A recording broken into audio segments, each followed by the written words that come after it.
الحمد للہ رب العالمین والعاقبۃ للمتقین الصلاۃ والسلام علی اشرف الانبیاء والمرسلین وعلی آلہ واصحابہ اجمعین قال اللہ تبارک و تعالی فی الکلام المجید والفرقان الحمید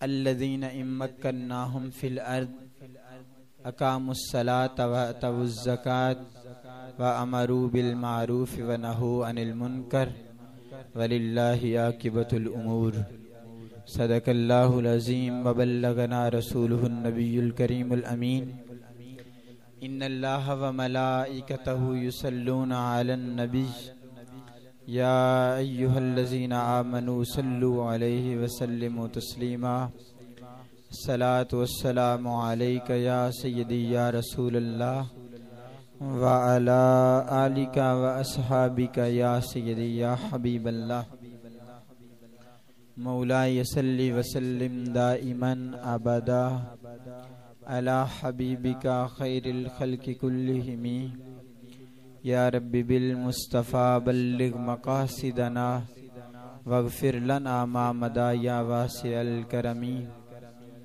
ما إن مدحت محمدا بمقالتي ولكن مدحت مقالتي بمحمد زار بار بشویم دہن ز مشک و غلاب ہنوز نام تو گفتند کمال بے ادبیست جلال پادشاہی ہو یا جمہوری تماشا ہو جدا ہو دین سیاست سے تو رہ جاتی ہے چنگیزی نہایت ہی واجب الاحترام بزرگوں دوستو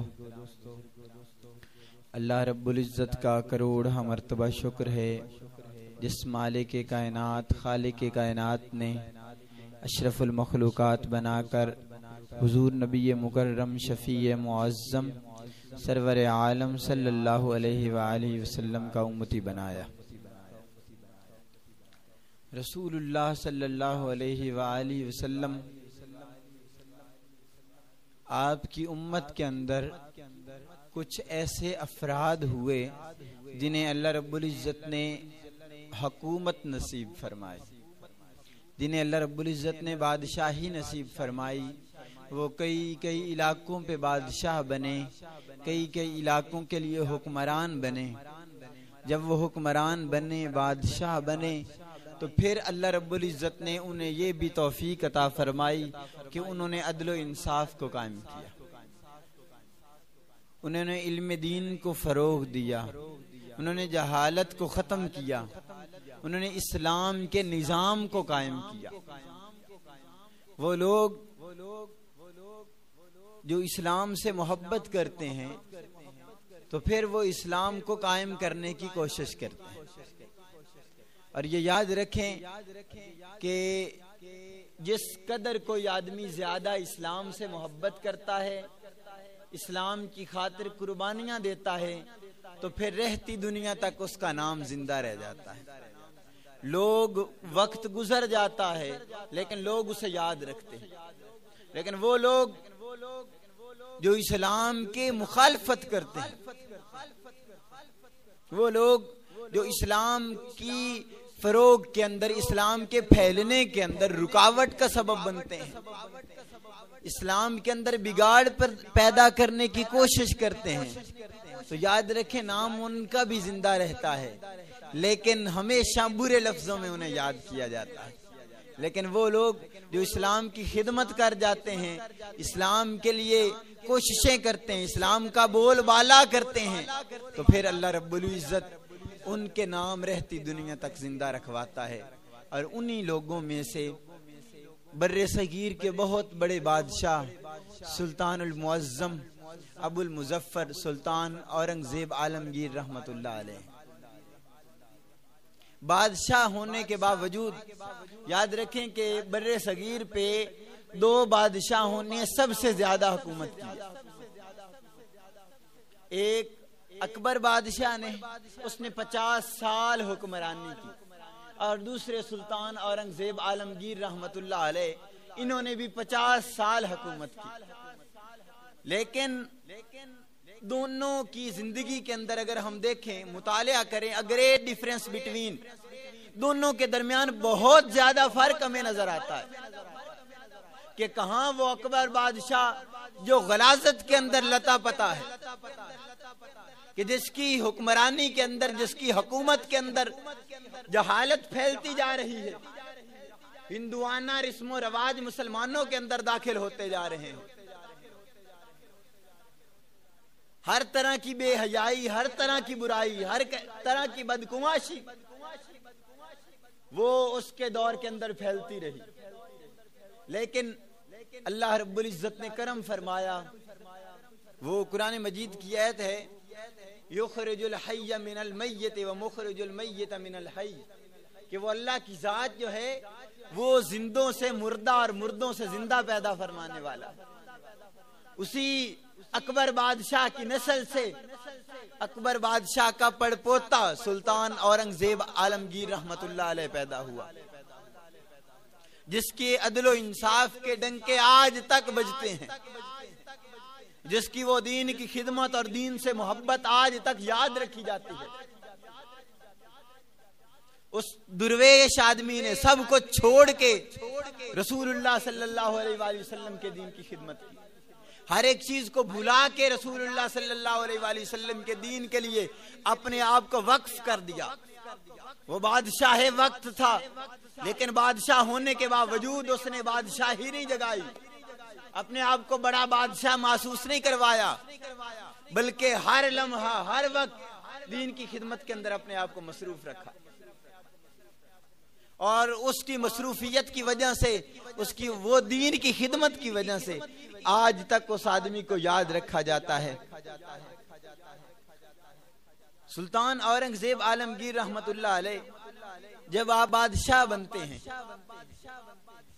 میرے پروفیسر ڈاکٹر شیر علی وہ بات بتا رہے تھے کہ سلطان اورنگزیب عالمگیر رحمت اللہ علیہ کے والد شاہ جہان وہ چاہتا تھا کہ میرے سارے بیٹے شیر دل ہوں، میرے سارے بیٹے بہادر ہوں، تو اس کے 4 بیٹے تھے۔ اس نے ایک دن اس طرح کیا کہ ہاتھیوں کی فوج کھڑی کر دی اور سامنے اپنے بیٹوں کو تلواریں پکڑا کے کھڑا کر دیا کہ آج میں دیکھتا ہوں کہ میرے بیٹوں میں سے طاقتور اور بہادر کون ہے۔ اب جب ہاتھیوں کو دوڑا دیا گیا تو صرف سلطان اورنگزیب عالمگیر رحمت اللہ علیہ اکیلے کھڑے رہے اور ہاتھیوں سے مقابلہ کرتے رہے، باقی تینوں بھائی بھاگ گئے، لیکن سلطان اورنگزیب عالمگیر رحمت اللہ علیہ اپنی جگہ سے نہیں ہٹے۔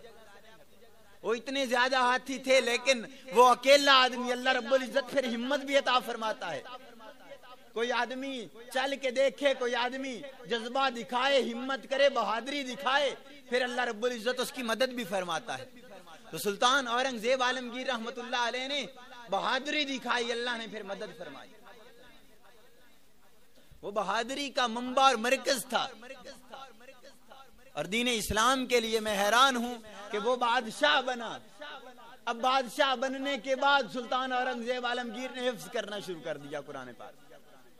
آج تو ہمارے حکمران اس قسم کے ہیں کہ جنہیں قل ہو اللہ شریف پڑھنا نہیں آتی، اور پھر علماء کرام پہ تان کرتے ہیں۔ وہ سلطان اورنگزیب عالمگیر مطلق العنان بادشاہ، یہ تو ووٹ لے کے بادشاہ بنتے ہیں۔ وہ ایسا بادشاہ جسے چاہے مروا دے، جسے چاہے زندہ رکھے، پورے بر صغیر کا بادشاہ ہے، لیکن جیسے بادشاہ بنا، بادشاہ بننے کے ساتھ ہی اس نے قرآن مجید حفظ کرنا شروع کر دیا، اور 4 سال لگا کے ادھر حکمرانی کر رہا ہے، بادشاہی کر رہا ہے، اور ساتھ قرآن مجید حفظ کر رہا ہے۔ جب 4 سال گزرتے ہیں تو وہ حافظ قرآن ہو جاتا ہے۔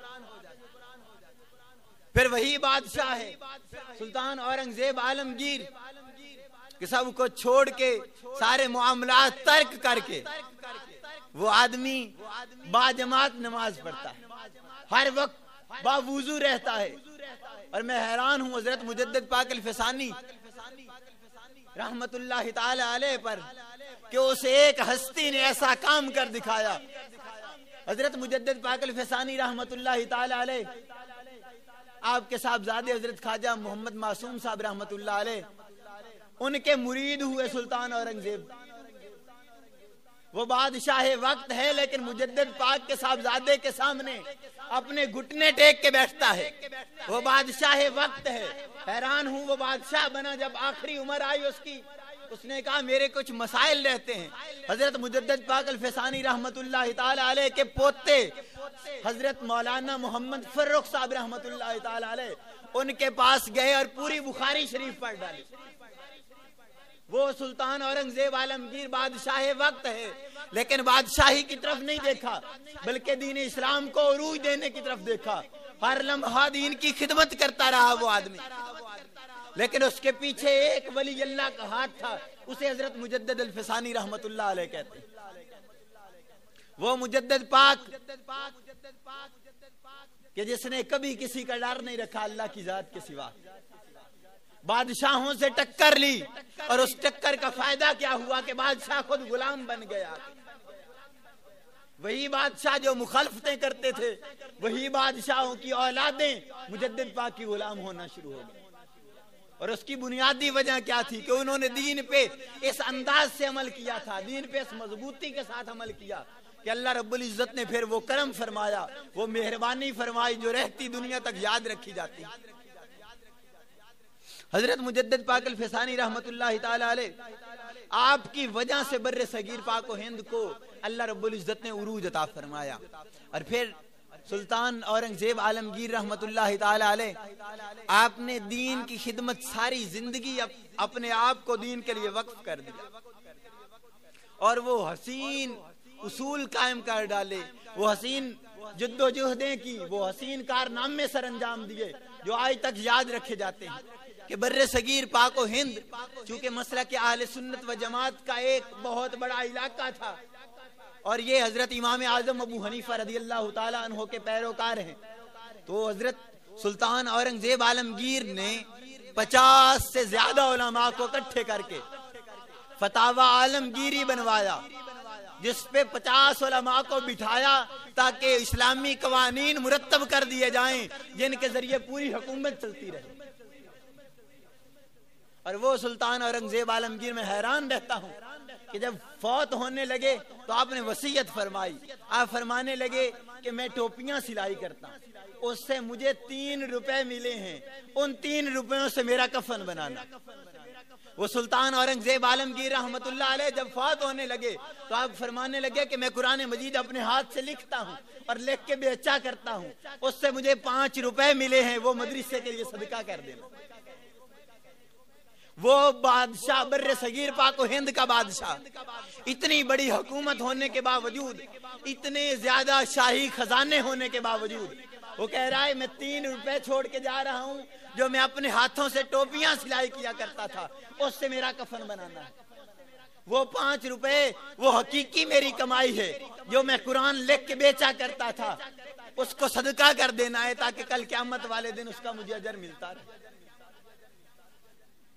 آج کے بادشاہ اپنی تجوریاں بھرتے ہیں, اپنے خزانے بھرتے ہیں, دین اسلام کی طرف کسی کا کوئی رجوع نہیں, دین اسلام کی طرف کسی کی کوئی رہنمائی نہیں, کوئی آدمی علماء کے پاس جانے کے لیے تیار نہیں.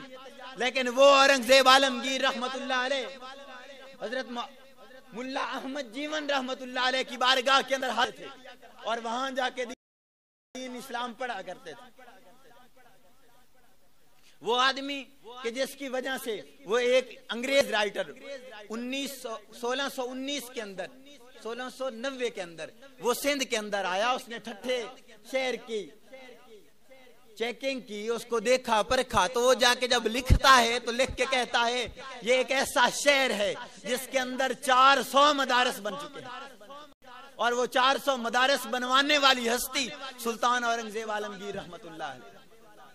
بادشاہ وقت ہونے کے باوجود اللہ رب العزت نے وہ طاقت عطا فرمائی, وہ دین کی محبت اور دین کی لگن عطا فرمائی کہ اپنے آپ کو دین کے لیے وقف کر دیا. سارے معاملات رسول اللہ صلی اللہ علیہ وآلہ وسلم کی غلامی کے مطابق کرتے رہے. جس طرح رسول اللہ صلی اللہ علیہ وآلہ وسلم چاہتے تھے اسی طرح کرتے رہے. حضرت فاروق اعظم رضی اللہ تعالیٰ عنہ اس حدیث کے راوی ہیں. آپ فرماتے ہیں رسول اللہ صلی اللہ علیہ وآلہ وسلم نے ارشاد فرمایا کہ ان افضل عباد اللہ عند اللہ منزلۃ یوم القیامہ امام عادل رفیق فرمایا اللہ کے نزدیک کل قیامت والے دن سب سے افضل آدمی وہ ہوگا جسے اللہ حکمرانی بھی عطا فرمائے، پھر عدالت بھی عطا فرمائے، پھر نرمی بھی عطا فرمائے۔ اور دوسرے نمبر پہ فاروق اعظم فرماتے رسول اللہ صلی اللہ علیہ وآلہ وسلم نے ارشاد فرمایا وَإِنَّ شَرَّ النَّاسِ مَنزِلَةً يَوْمَ الْقِيَامَةِ إِمَامٌ جَابِرٌ خَرِقٌ، فرمایا وہ بادشاہ وقت جسے اللہ رب العزت بادشاہی عطا فرمائے پھر وہ لوگوں پہ ظلم کیا کرے اور لوگوں کے ساتھ برا سلوک کرے، فرمایا کل قیامت والے دن وہ سب سے برے لوگوں میں۔ تو آج ہم معائنہ کر لیں، آج ہم مطالعہ کریں، ہم تجزیہ کریں، دیکھیں ان لوگوں کو کہ کون سے لوگ ہیں جو رسول اللہ صلی اللہ علیہ وآلہ وسلم کے دین کے مطابق چل رہے ہیں، وہ کون سے لوگ ہیں جو دین چاہتے ہیں، وہ کون سے لوگ ہیں جو دین پھیلانا چاہتے ہیں، اور وہ کون سے لوگ ہیں جو دین کی مخالفت کر رہے ہیں، دین اسلام کو نافذ کرنے کے آڑے آ رہے ہیں، پھر بھی ہم ان لوگوں کی سپورٹ کرتے ہیں، پھر بھی ہم ان لوگوں کے ساتھ چلتے ہیں۔ رسول اللہ صلی اللہ علیہ وآلہ وسلم کے غلام حضرت انس بن مالک رضی اللہ تعالی عنہ، آپ اس حدیث کے راوی ہیں، رسول اللہ صلی اللہ علیہ وآلہ وسلم نے ارشاد فرمایا اذا اراد اللہ بعبد خیرا استعملہ، رسول اللہ صلی اللہ علیہ وآلہ وسلم نے ارشاد فرمایا کہ جب اللہ رب العزت کسی آدمی سے بھلائی کا ارادہ فرماتا ہے تو اس سے کوئی نیکی کا کام لے لیتا ہے۔ تو صحابہ کرام رضوان اللہ علیہ مجمعین نے پوچھا کیف یستعملہ یا رسول اللہ، کہ یا رسول اللہ اللہ اس سے کس طرح کام لیتا ہے؟ تو رسول اللہ صلی اللہ علیہ وآلہ وسلم نے ارشاد فرمایا یوفقہ لعمل صالح قبل الموت، رسول اللہ صلی اللہ علیہ وآلہ وسلم نے ارشاد فرمایا اللہ رب العزت انہیں موت سے پہلے اس آدمی کو نیک کام کی توفیق عطا فرما دیتا۔ تو موت سے پہلے اللہ رب العزت جسے نیکی کی توفیق عطا فرما دے، جس سے اللہ نیکی کروا دے، وہ سمجھے کہ اللہ رب العزت نے مجھ پہ مہربانی فرما دی، مجھ سے اللہ نے بھلائی کا ارادہ فرمایا ہے۔ آج ہم دیکھیں، کوشش کریں اور ہم ان باتوں کو سمجھیں کہ سلطان اورنگزیب عالمگیر رحمت اللہ علیہ بادشاہ ہونے کے باوجود وہ آدمی کس طرح کے کام سر انجام دے گیا۔ پتہ چلتا ہے کہ سلطان اورنگزیب عالمگیر رحمت اللہ علیہ نے جب دیکھا دین اسلام کے نصاب کو تو اس کے اندر اس نے دیکھا کہ شعر و شاعری کے اندر کچھ ایسی چیزیں آتی ہیں کہ جس کی وجہ سے طلباء کرام کا ذہن خراب ہو رہا ہے۔ فارسی ادب کے کچھ ایسے شعراء تھے جن کی کتب شامل تھی، تو سلطان اورنگزیب عالمگیر رحمت اللہ علیہ نے نصاب کے اندر اصلاح فرمائی اور ان چیزوں کو نکلوا دیا جو اسلام کے اندر بگاڑ کا سبب بن رہی۔ پھر سلطان اورنگزیب عالمگیر رحمت اللہ تعالی علیہ نے فحاشی کے روک تھام کے اندر یہ سب سے بڑا کارنامہ سر انجام دیا کہ کسی جگہ پہ بھی اگر بھنگ کی کاشتکاری ہوتی تو اس کو بہت زیادہ سزا دی جاتی۔ سلطان اورنگزیب عالمگیر رحمت اللہ تعالی علیہ آپ سے پہلے وہی دربار تھا، وہی کچہریاں لگا کرتی تھی، لیکن وہاں فحاشی کے اڈے بنے ہوئے تھے، سرے عام شراب نوشی کی جاتی۔ لیکن جب اللہ رب العزت نے سلطان اورنگزیب عالمگیر رحمت اللہ تعالی علیہ کو بادشاہی نصیب فرمائی تو اس نے وہ فحاشی کے سارے اڈے ختم کر دیے، وہ ساری تباہیاں اور بربادیاں ختم کر دی، شراب نوشی پہ بھنگ پہ پابندی لگوا دی، سرکاری سطح پہ یہ سارے معاملات کروائے اس شخصیت۔ اور وہ آدمی کہ جس نے مساجد کی بحالی کروائی، سلطان اورنگزیب عالمگیر رحمت اللہ تعالی علیہ آپ سے پہلے کتنی ایسی مساجد تھی جو مندروں کے اندر تبدیل ہو چکی تھی، جو سیر و سیاحت کے اڈے بن چکے تھے، لیکن جب سلطان اورنگزیب عالمگیر رحمت اللہ علیہ آپ بادشاہ بنتے ہیں تو پھر آپ اسی طریقے سے دوبارہ مساجد کو وہ حقوق عطا فرماتے ہیں، ان کی اسی طریقے سے بحالی ہوتی ہے۔ اور آج وہ ایک جھلک ہمیں ترکی کے صدر کے اندر نظر آئی کہ جس نے 2020 کے اندر آیا صوفیہ جو مسجد تھی، جو پہلے سیرگاہ بن چکی تھی، جو ایک سیر و سیاحت کا مقام بن چکی تھی، جس کو مسجد کے درجے سے ہٹا دیا گیا تھا، دوبارہ اسے مسجد کا درجہ دے دیا گیا۔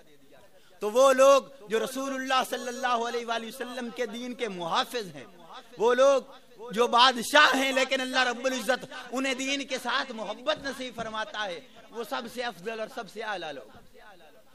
لیکن وہ لوگ جنہیں اللہ رب العزت نہ دین عطا فرماتا ہے نہ دنیا عطا فرماتا ہے، اس کے باوجود وہ رسول اللہ صلی اللہ علیہ وآلہ وسلم کے دین کی مخالفت کرتے ہیں، وہ کائنات کے اندر بدترین لوگ ہیں۔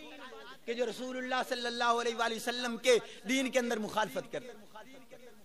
سلطان اورنگزیب عالمگیر رحمت اللہ تعالی علیہ، آپ کو یہ بھی شرف حاصل ہوا کہ آپ سے پہلے جتنے بادشاہ تھے ان کے دور کے اندر تمام مذاہب کے لوگوں کو اپنے مذہب کو پھیلانے کی اجازت تھی. جس طرح وہ چاہتے اپنے تہواروں کو مناتے، جس طرح چاہتے اپنے اسلام، اپنے دین کی، اپنے مذہب کی وہ تبلیغ کرتے، لوگوں تک اپنے مذہب کو پہنچاتے. لیکن جب سلطان اورنگزیب عالمگیر رحمت اللہ تعالی علیہ آپ بادشاہ بنے تو آپ نے ان ساری چیزوں کی روک تھام کی. آپ نے باطل پرستوں کو، جو اسلام سے ہٹے ہوئے لوگ تھے، انہیں لگام ڈالی اور انہیں سمجھایا کہ پھیلانے کی چیز صرف اسلام ہے. جس دین کو پھیلایا جا سکتا ہے، جس مذہب کو پھیلایا جا سکتا ہے، وہ صرف اسلام ہے. اور پھر سلطان اورنگزیب رحمت اللہ تعالی علیہ نے مختلف علاقوں کے اندر مدارس قائم کیے، اپنے گورنروں کو خط لکھے. وہ فاروقی دور قائم کرنا چاہتے تھے. ایک انگریز مفکر لکھتا ہے کہ اگر بر صغیر کے اندر 2 اور سلطان اورنگزیب پیدا ہو جاتے تو پورے بر صغیر کے اندر آج تک اسلام قائم رہتا. اس کی وجہ یہ تھی کہ وہ چاہتے تھے کہ فاروقی دور قائم ہو جائے. جس طرح حضرت فاروق اعظم رضی اللہ تعالی عنہ آپ اپنے گورنروں کو، وزیروں، مشیروں کو خط لکھے کرتے تھے اور آپ فرماتے تھے کہ فلاں مقام کے اندر یہ کام ہو رہا ہے، یہ کیوں ہو رہا ہے. آپ فرماتے تھے کہ دین کا اصول یہ ہے، دین کا طریقہ یہ ہے، اس طریقے پہ چلو.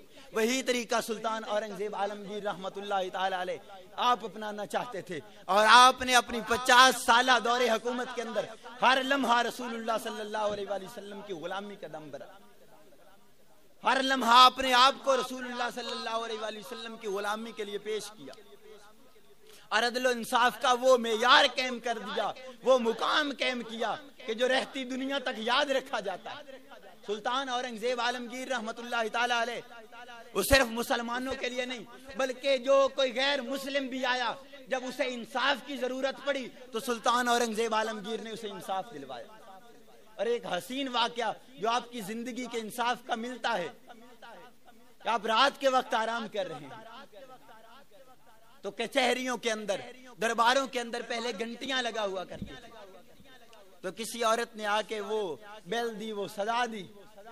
تو سلطان اورنگزیب عالمگیر رحمت اللہ تعالی علیہ آپ کی بارگاہ میں اس عورت کو پیش کیا گیا.